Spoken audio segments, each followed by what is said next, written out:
இந்த எபிசோட் ஸ்டார்டிங்ல கில்பர்ட்டோ மயக்கத்துல இருந்து எழுந்து பார்த்தா அவன் கையில ஒரு புதுசா ஒரு கேஜெட்டை மாட்டி வச்சிருக்காங்க. இந்த டிவைஸ் என்னன்னு தெரியாம மூச்சிட்டு இருக்கும் போதுதான் யோஷ் டிவில பேச ஆரம்பிக்கிறாங்க.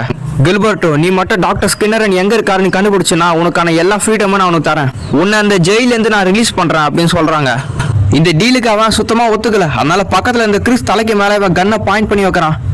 அப்ப இவன் கையில மாட்டி இருக்க அந்த டிவைஸ் இவனுக்கு ஹை வோல்டேஜ் கரண்டா இவன் கைக்கு பாஸ் பண்ணுது. இதனால அவன் கையில பிடிச்சிருந்த கன்னை கீழே போட்டுட்டான். இப்ப இந்த மாதிரி ஏதாவது பிரச்சனை பண்ணுவோம் சொல்லிதான் யோஷ் ஏற்கனவே இவன் கைக்கு ஒரு பேண்டை செட் பண்ணாங்க. இன்கேஸ் இவன் ஏதாவது ஒரு ப்ராப்ளம் பண்ணானா இவன் கைக்கு அந்த டிவைஸ் கரண்ட் ஷாக்க கொடுக்கும். அதே சமயத்துல டாக்டர் ஸ்கின்னரோட வீட்டுல தோட்டக்கார ஒருத்தர் வேலை பார்த்துட்டு இருப்பாரு. அவர்கிட்ட நியூஸ் ரிப்போர்ட்டர்ஸ் டாக்டர் ஸ்கின்னரை பத்தி கேட்க ஆரம்பிக்கிறாங்க.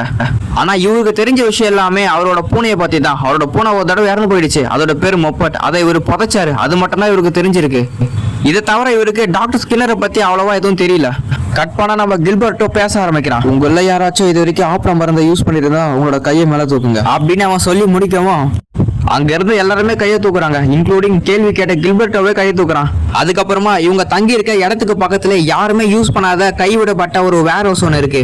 டக்ளஸ் தான் அந்த இடத்துக்கு கில்பர்ட்டோவை கூட்டிட்டு வந்திருப்பான். அது மட்டும் இல்லாம அங்க இருக்க ஒரு மிஷின்ல இவனோட கையை வைக்க சொல்றான். அவன் கையை வச்ச உடனே அந்த பில்டிங்கோட டோர் ரெண்டா திறக்குது. அதுக்குள்ள பார்த்தா அட்வான்ஸ் டெக்னாலஜி வச்சு உருவாக்கப்பட்ட 2 காரை பார்க் பண்ணி வச்சிருக்காங்க. இதெல்லாம் வாயை பொழுது பார்த்துட்டு இருக்கான் கில்பர்ட்டோ.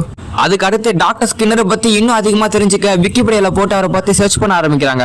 அதுல என்ன போட்டுருன்னு பார்த்தா டாக்டர் ஸ்கின்னருக்கு இப்போதைக்கு 56 வயசு ஆகுது. இவரு லண்டன்ல இருக்க கேம்பிரிட்ஜ் யூனிவர்சிட்டியில தான் படிச்சிருப்பாரு. இவரு சின்ன வயசா இருக்கும் போதே இவங்க அம்மா அப்பா 2 பேருமே போர்ல இறந்து போயிட்டாங்க.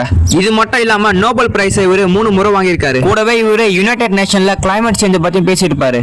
அதுல என்ன சொல்லியிருப்பாருன்னா, மனுஷங்க தொடர்ச்சியா பெட்ரோலியம் ப்ராடக்ட் அதிகமா யூஸ் பண்ணிக்கிட்டே இருந்தா ஆர்டிக்ல இருக்க பனிப்பாறைகள் எல்லாமே உருகி போய் இந்த உலகமே 3 வருஷத்துல அழிஞ்சு போயிடும். இவர் இந்த மாதிரி நல்ல விஷயத்த சொன்னா யுனைடெட் நேஷனோட மெம்பர்ஸ் ஒருத்தர் கூட ஒரு பேச்சை மதிக்காம அங்கிருந்து கிளம்ப ஆரம்பிக்கிறாங்க. இதெல்லாம் நடந்து கொஞ்ச நாட்களுக்கு அப்புறமா யாருக்குமே தெரியாம டாக்டர் ஸ்கின்னர் காணாம போயிட்டாரு. அப்போ லீலன் என்ன சொல்றானா, ஆனா டக்ளஸ் டாக்டர் ஸ்கின்னரை பப்ளிக்ல ஏகப்பட்ட பேர் பார்த்ததா சொல்லி போஸ்ட் எல்லாம் போட்டிருக்காங்க. அதை நானும் பார்த்தேன் அப்படின்னு சொல்றான். பார்த்தா சோசியல் மீடியால இவரை ஏகப்பட்ட பேர் பப்ளிக் பிளேஸ்ல ட்ரெயின்லயும் பிளாட்ஃபார்ம்ல நிறைய பேர் ஹெல்ப் பண்ற மாதிரி போட்டோ எடுத்து போஸ்ட் போட்டிருக்காங்க. ஸ்கின்னரை எப்படி கண்டுபிடிக்க போறோம்னு எல்லாருமே குழப்பத்துல இருக்கும் போதுதான் எலினா அப்போ ஸ்கின்னர் எங்க இருக்காருன்னு ஒரு ட்ரேஸ் ஒன்று கிடைச்சிருக்குன்னு சொல்றாங்க. அடுத்த செகண்டே இவங்க கார் எடுத்துக்கிட்டு வேகமா எலினா சொன்ன அந்த இடத்த நோக்கி போயிட்டு இருக்காங்க. ஸ்கின்னரை பத்தி உங்களுக்கு அப்படி என்ன புதுசா தெரிஞ்சதுன்னு பார்த்தா 8 வருஷத்துக்கு முன்னாடி ஸ்கின்னர் ஒரு நியூக்ளியர் ஷெல்டர் வாங்கியிருப்பாரு. நியூக்ளியர் ஷெல்டர்னா அது மேல நியூக்ளியர் பாம்பே போட்டாலும் அந்த ஷெல்டர் உடையாது. அதுக்கு பேர் தான் நியூக்ளியர் ஷெல்டர். அதை வித்த ட்ரேடிங் கம்பெனி கிட்ட போய் ஸ்கின்னரை பத்தி வேற ஏதாவது இன்ஃபர்மேஷன் கிடைக்குமா சொல்லி கேட்கறதுக்காக தான் இப்போ போயிட்டு இருக்காங்க. அப்போ கிறிஸ் கில்பர்ட்டோ கிட்ட ஒரு கேள்வி கேட்கறாங்க. உன்னை மொத்தமா எத்தனை வருஷத்துக்கு ஜெயில இருக்க சொல்லியிருக்காங்கன்னு கிறிஸ் கில்பர்ட்டோ கிட்ட கேட்கறாங்க. அதுக்கு அவன் 888 வருஷம் சொல்றான். உடனே இவனை காரை விட்டு வெளியே தட்டிட்டாங்க. நீ அந்த அளவுக்கு குற்றமா பண்ணிருக்க அப்படின்னு சொல்லி. இப்போ அவங்க எங்க வந்திருக்காங்கன்னா அரிசோனால இருக்க ஷெல்டர் பீன்ற ஒரு இடத்துக்கு தான் வந்திருக்காங்க. இன்னொரு பக்கம் ஷெல்டர்ஸ் எல்லாம் விற்கிற கொபாயாஷி ஷெல்டர் ஷேல்ஸ் அப்படின்ற ட்ரேடிங் கம்பெனிக்கு தான் லீலாண்டும் டக்ளஸும் வந்திருக்காங்க.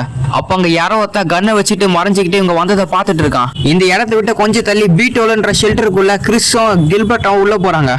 அங்க உள்ள பார்த்தா யாரோ ஒருத்தர் கட்டி போட்டு சேர்ல உட்கார வச்சிருக்காங்க. இன்னொரு பக்கம் பார்த்தா அந்த கன்னை வச்சுட்டு இருந்தவன் லீலாண்ட வேற கன் பாயிண்ட்ல புடிச்சிட்டான். கூடவே சத்தம் போடாத அமைதியாரி வர சொல்றான். இன்னொரு பக்கம் கில்பர்ட்டோ இருக்க இடத்துல பார்த்தா ஸ்கின்னர் மாதிரியே ஒருத்தர் சேர்ல உட்காந்துட்டு இருக்காரு. அதுக்கு கிறிஸ் இவன் ஏதாவது பிளாஸ்டிக் சர்ஜரி பண்ணிருப்பா, அதனால பாக்கிறதுக்கு ஸ்கின்னர் மாதிரியே இருக்கான் அப்படின்னு சொல்றாங்க. அப்ப இவனுக்கு யாரோ ஒருத்தர் பேசுற மாதிரி சத்தம் கேக்குது. அப்ப யாரோ குரூப்பா வந்த ஆளுங்க இவங்களை நோக்கி கன்னால பயங்கரமா சுட ஆரம்பிக்கிறாங்க. டக்ளஸ் இருக்க இடத்துல இன்னொருத்தன் புதுசா இருக்கிற பிரச்சனை பார்த்தா அதுன்னு கண்ணாடி வர வச்சுட்டு உள்ள வரான். வந்தவன் சும்மா இல்லாம கொபாயாஷி வெளியே வாடா கொபாயாஷின்னு கத்திக்கிட்டே கிடக்கான். அதே மாதிரி பீட்டல் ஷெல்டருக்குள்ள இவங்க சுட ஆரம்பிச்சது ரஷ்யன்ஸ். இவங்க பேசுற லாங்குவேஜ் ரஷ்யன்ல தான் இருக்குன்னு கிறிஸ் சொல்றாங்க. இன்னொரு பக்கம் அந்த ரஷ்யன் ஒருத்தன் அந்த டாக்டரை தவிர வச்சு எல்லாருமே ஷூட் பண்ண அப்படின்னு சொல்றான். அப்ப கில்பர்ட்டோட கைத்துல எப்பவுமே ஒரு நெக்லஸ் ஒன்று போட்டிருப்பான். அது என்ன நெக்லஸ்ன்னு கிறிஸ் கேக்குறாங்க. ஓ இதுவா, இது எனக்கு ஒரு தேவதை மாதிரி. இது எப்பவுமே என்ன வானத்து மேல இருந்து என்ன பாதுகாத்துக்கிட்டே இருக்கும். அந்த தேவதை அவ எப்பவுமே என் கூடவே இருப்பா. அவ கூட இருக்க வரைக்கும் நான் இறந்தே போக மாட்டேன் அப்படின்னு சொல்றான். இன்னொரு பக்கம் டக்ளஸ் இருக்க இடத்துல புதுசா வந்தவன் இவன் ஒரு கடங்காரனா. இவன் கொபாயாஷின்றவனுக்கு கடன் கொடுத்துருக்கான். அதை திருப்பி வாங்கதான் இவன் இங்க வந்திருக்கான். இங்க பயங்கரமா கன்ஷாட் நடக்குது சொல்லி FBI-க்கும் DEA-க்கும் விஷயம் தெரிஞ்சிட்டு இருக்கு. அதனால வேகமா இந்த இடத்த நோக்கி கார்ல வந்துட்டு இருக்காங்க. அதே டைம்ல கில்பர்ட்டோவும் ரஷ்யன்ஸ் கூட சண்டை போட ஆரம்பிக்கிறான். முடிஞ்ச அளவுக்கு அவங்க கிட்ட இருந்து தப்பிச்சா போதுன்னு ஃபைட் பண்ண ஆரம்பிக்கிறான் கில்பர்ட்டோ. எல்லாருமே காலி பண்ணிட்டு அந்த சேர்ல உட்காந்துட்டு என்ன ஆச்சுன்னு சொல்லி பார்க்க போறான். அப்போ FBI DEA எல்லாம் உங்க கண்ணை கீழே போடுங்க அப்படின்றாங்க. அதுக்கு இவன் நாங்களாம் லாசரஸ், உங்களோட கண்ணை கீழே போடுங்க சொல்றான். ஆனா லாசரஸ் இப்பதான் புதுசா ஆரம்பிச்சிருக்காங்க. அது மட்டும் இல்லாம ரகசிய குழுறதுனால இவங்க யாருக்குமே தெரியல. அப்புறம் இவரும் மயக்கத்துல இருந்து எழுந்துட்டாரு. எழுந்த உடனே என்ன கொல்லாதீங்க சொல்லி கெஞ்சிட்டு கிடக்காரு. அப்ப கில்பர்ட் இவன் மூக்கிலே குடுத்தி அவரோட ரத்தத்துல இவன் டிஎன்ஏ டெஸ்ட் பண்ண ஆரம்பிக்கிறான். டிஎன்ஏ டெஸ்ட் வந்துருச்சு. ஆனா டெஸ்ட்ல இவர் ஸ்கின்னர் இல்லைன்னு வந்துருச்சு. இவரு வேற யாரோ ஒருத்தர். இன்னொரு பக்கம் லீலாண்டே உங்க 2 பேர்கிட்டயுமே நல்லா ஃப்ரெண்ட் ஆயிட்டான். இன்னொரு பக்கம் அந்த ஸ்கின்னர் மாதிரியா இருக்கவர் என்ன பண்ணிருப்பாருன்னா இவரு பெரிய பணக்காரன் அவனு நினைச்சிருப்பாரு. ஆனா அது நடக்கல. அதனால இவரு ஹாப்னா மருந்து நிறைய சாப்பிட்டுட்டு இவர் இறந்து போய் நினைச்சிருப்பாரு. ஆனா ஹாப்னா மருந்து உடனடியே உங்களை கொள்ளாது. 30 நாள் கழிச்சு தான் கொல்லும் சொல்லிட்டு இவர் எங்கேயே உக்காந்துட்டு இருக்காரு. ஆனா உண்மையான டாக்டர் ஸ்கின்னர் ஒரு மால்ல இருக்கிறதா எலினா கண்டுபிடிச்சிட்டாங்க. ஆனா அவரை மாதிரி இன்னும் 1 லட்சம் பேர் இன்னும் இருக்காங்க அப்படின்னு சொல்றாங்க. ஏர்ஷிக்கு ஒன்னும் புரியல. ஏன் நம்மளுக்கும் ஒண்ணுமே புரியல. கடைசியில ஒரு பயங்கரமான ட்விஸ்ட் வச்சு லைக் பண்ணலாம் உடனே லைக் பண்ணிக்கோங்க. கூடவே சப்ஸ்கிரைப் பண்ணதுங்க உடனே சப்ஸ்கிரைப் பண்ணிக்கோங்க. இதோட இந்த எபிசோடு முடியுது. ஒரு வேற ஒரு எபிசோட்ல பாக்குறேன். அது வரைக்கும் பாய். சப்ஸ்கிரைப் பண்ணதுங்க உடனே சப்ஸ்கிரைப் பண்ணிக்கோங்க.